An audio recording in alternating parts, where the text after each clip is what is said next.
Good morning, everyone. Today we're checking out a brand new video from TrueGreen7 about what if Pokemon evolved backwards.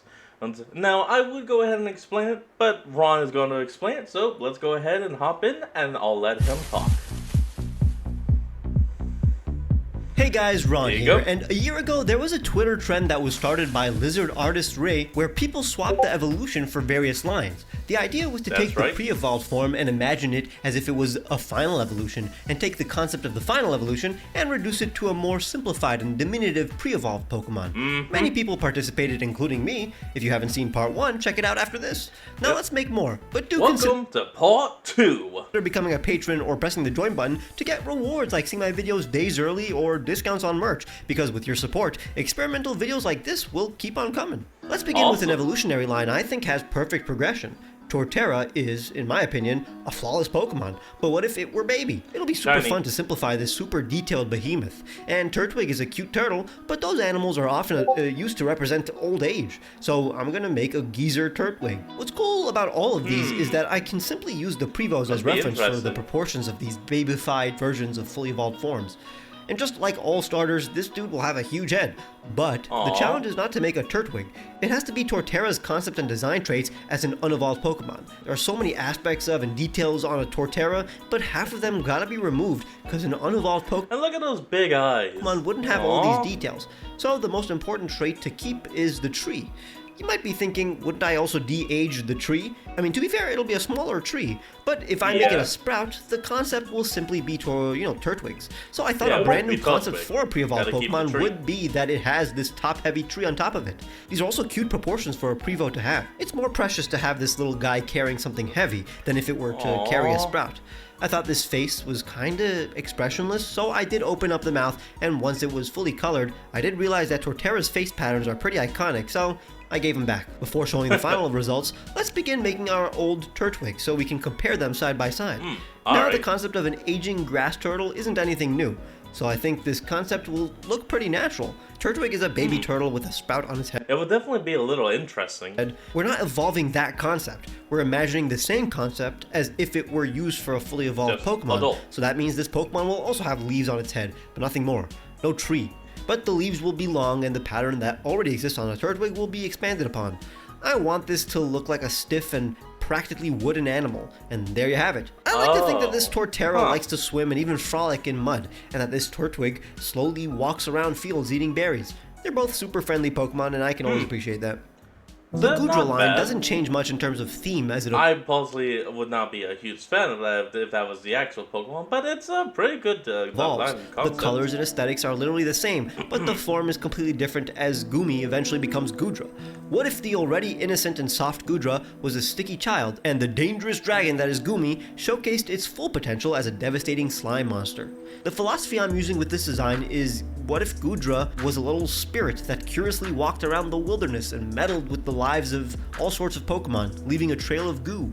I mean, realistically, nobody would put up with the mess a Goodra makes if it weren't a super powerful Pokemon. So what if it was an annoying child? But since it doesn't mean harm, and is actually still kind of strong for its size, people do forgive it. Ultimately, since Goodra is literally the most simple looking pseudo-legendary Pokemon, there wasn't much to take out when converting it to a toddler.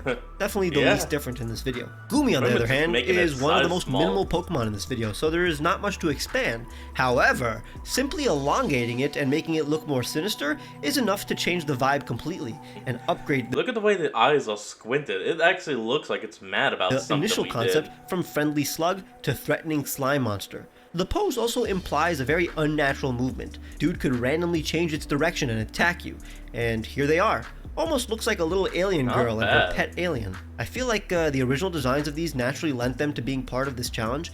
Goodra was already super friendly looking, and Goomy already had this air of mystery. The Glalie line is one of the most drastic. Okay, now this is going to be definitely an interesting one because there's no middle states. It's just a two-states model. Snorunt looks nothing like a Glalie, so it would be fun making a little Glalie that could act as a Prevo we never got, and an elongated Snorunt that could be a third evolved form of a Snorunt if we really wanted. I mean, that's basically the goal of this particular round, making what could totally be additional family members to the line. So Glalie is a floating Oni head with an ice this goalie mask. The mask is too complicated for anything pre-evolved and potentially weak. And since dude is just a head, the mask is the only thing I can really simplify. So I'm just melting it and making it a snowball instead of hard ice. And its rock skin is protruding like little pebbles in a snowball. Since his entire eyes are visible, you can now see their roundness. I technically only really simplified one aspect of this guy, and it already looks like a completely different Pokemon. Like a I mean, it literally was only two aspects, head and ice. Go of Glalie. Snorunt will be super fun to elongate, because now I'm going to give it the vibe of a magical fantasy creature hiding in a cloak. It coincidentally is reminiscent of a Wizrobe from Breath of the Wild, but the entire point of this is for it to look like a yokai. I mean, the entire line is kind of mythically Japanese, so leaning into the inspiration once again gives us a design that looks like an evolved form of a Snorunt, despite it having everything a Snorunt already has. And here are what ultimately could be mini-bosses in a fantasy game. One low-level and one mid-level enemy. I love the personality these two have, despite technically not looking very emotional. They look unpredictable and dangerous in their own right. One other thing I actually want to point out real quick before we move on is that when you look at the eyes heel, you could tell that he does still have full open eyes, but because of the way the coat is, it makes the eyes partly cut off, so it looks like he's mad.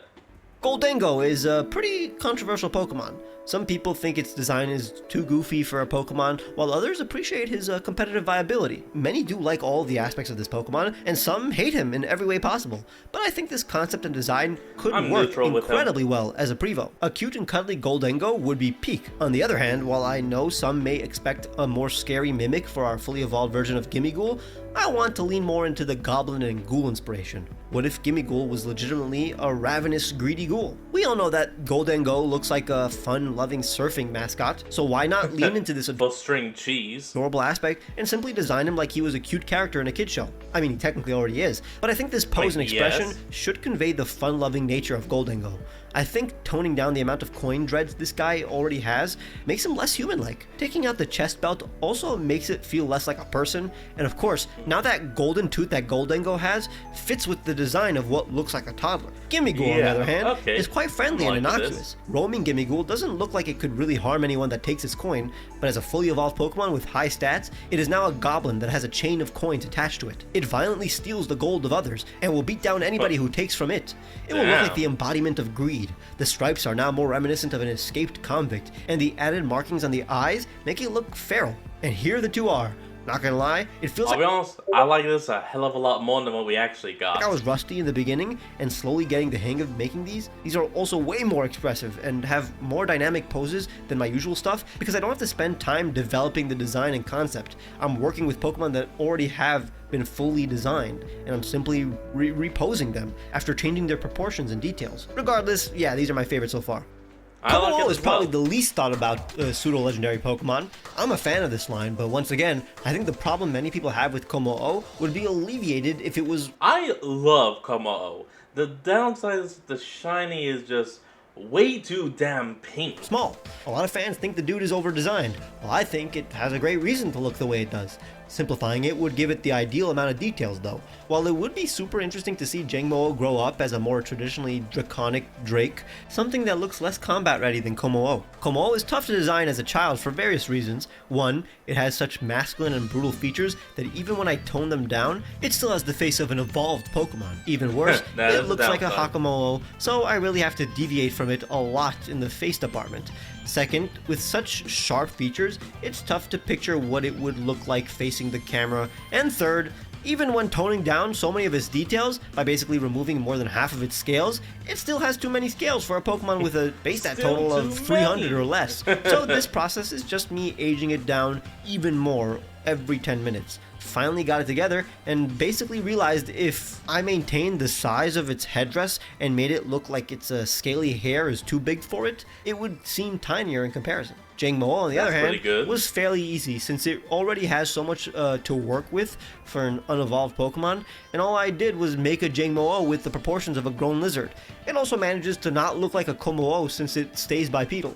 Here they are together. Honestly, I think you meant to say quadrupedal, but I'm not sure. Little Kommo-o went from one I was least confident about to one of the ones I'm most happy about. These two are probably the most successful since they could be their own Pokemon instead of just shrunk down and aged up versions of the original, while still clearly being based on the originals. Tsarina and Bounsweet could not be more opposites in terms of personality. Oh, so creating yeah. a baby How are you gonna do Tsarina this? that is still as royal and confident Cynthia. as it normally is, but with a small stature, would be incredibly amusing.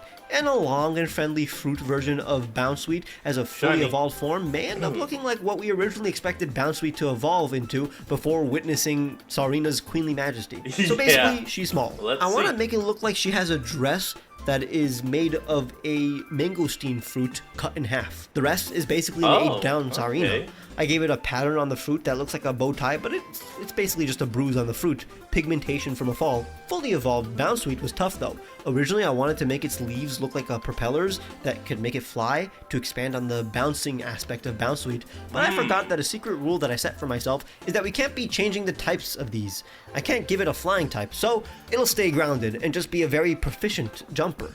In fact, it skips That would everywhere. make sense. I'd say this has the same amount of detail as a Vileplume, and if you agree, then I can say this was successful. It's funny because these two very much were originally designed to look like baby and adult, so switching them up was very tough. I've always loved the trope of an This definitely would have been a challenge for anyone that did this. angry little I mean, cute thing. come on. And I picture an adult Bounsweet being a compassionate healer like Chansey. And finally, a pretty intense shift between Prevo and Evo is Breloom and Shroomish. So Ooh, swapping these two without okay. making them look like each other will be easy. Breloom is already kinda cute if you think about it, and Shroomish already has the grumpiness of a 59-year-old. So I'll Grumpy. just make him a tall fungus man. I've seen so many illustrations of little mushroom creatures, and this is yet another. Shroomish is already a little Aww. mushroom creature, but while Shroomish represents the rotting floor of the forest, this one is more whimsical and looks like it would be part of a little Breloom society that live in houses made of mushrooms. Okay, not mushrooms. Like that would be like, like us making Smalls? houses from human corpses. They live in trees. Oh, what Never the mind. hell? Let's make the Shroomish. Shroomish is gonna be long, like those long mushrooms. It'll also look like a tree. 'cause Okay. It's a grass type. It's a giant fungus that walks around being grumpy. And here they are. I love the contrast between their personality. Look at the okay. Oh, I'm sorry, but look at the way this Shroomis is looking down on that Braylon. He's like, why is this small child following me? I did not ask for a small child to follow me. They both look like memes on their own. Like using any of these as reaction images would be super fun. And if you thought this video was super fun, leave a like and subscribe if you want to see a part 3. And make sure to check out the previous parts if you haven't. Alright everyone, that's going to be the end of today's video, and I hope you all enjoyed. Remember to like, comment, and subscribe for more. Link to the original will be in the description below, and I'll see all of you folks next time when we flick back on. Till then, this is Fox, signing out. Peace.